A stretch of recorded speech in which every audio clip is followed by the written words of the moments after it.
अभी बांग्लादेश में दीपू दास की पीट पीट के हत्या कर दी जला के। मीडिया के लोगों ने बड़ा हल्ला मचाया। मुझसे भी कई मीडिया के लोगों ने कहा, मैंने उसमें अपनी बात भी रखी।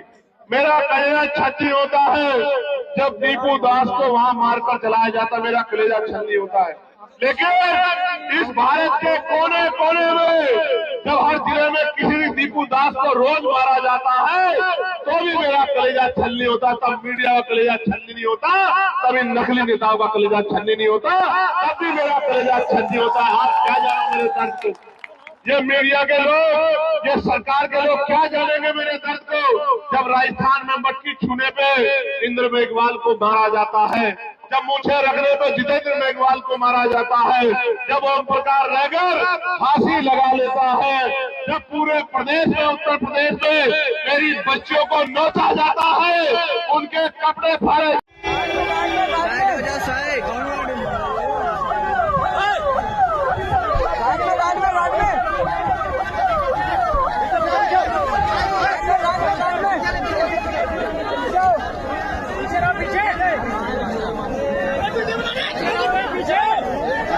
नमस्कार दोस्तों, आज हम बात कर रहे हैं एक ऐसी आवाज की जो एक बार फिर सड़कों से उठकर सत्ता के गलियारों तक गूंजने की कोशिश कर रही है।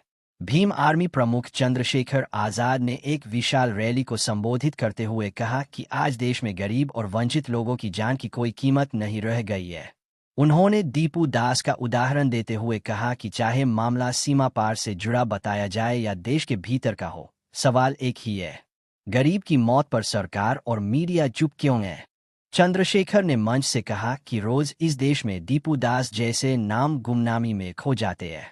न उनके लिए प्राइम टाइम चलता है, न कोई बड़ी बहस होती है।